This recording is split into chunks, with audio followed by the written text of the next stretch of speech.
E adesso parliamo dei pensionati. Oggi si sono riuniti insieme per bussare alla porta della Regione e chiedere che vengano emanati decreti attuativi affinché il fondo per la non autosufficienza sia davvero disponibile per le persone in difficoltà e non solo.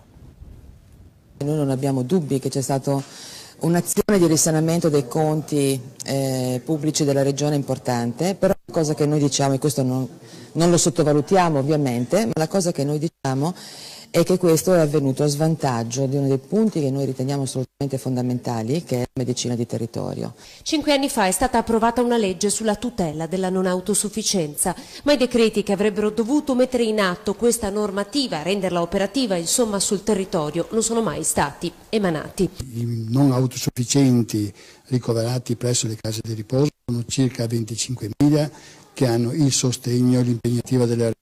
Tutti quanti gli altri invece sono al proprio domicilio. Ciò che chiediamo noi è una politica attiva a sostegno delle famiglie. Un sostegno alle famiglie che quotidianamente si fanno carico di seguire i loro cari e magari per questo sono costretti a lasciare il lavoro. La conferenza di oggi ha riunito le 3 sigle sindacali che rappresentano su tutto il territorio veneto i pensionati nell'urgenza di chiedere un tavolo di confronto con la Regione.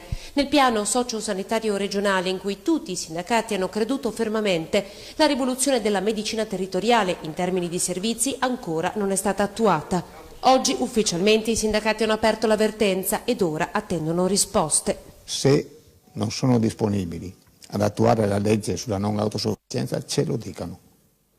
Abbiano il coraggio di dirlo. Questo è il problema di fondo, cosa che ovviamente fino adesso non hanno fatto.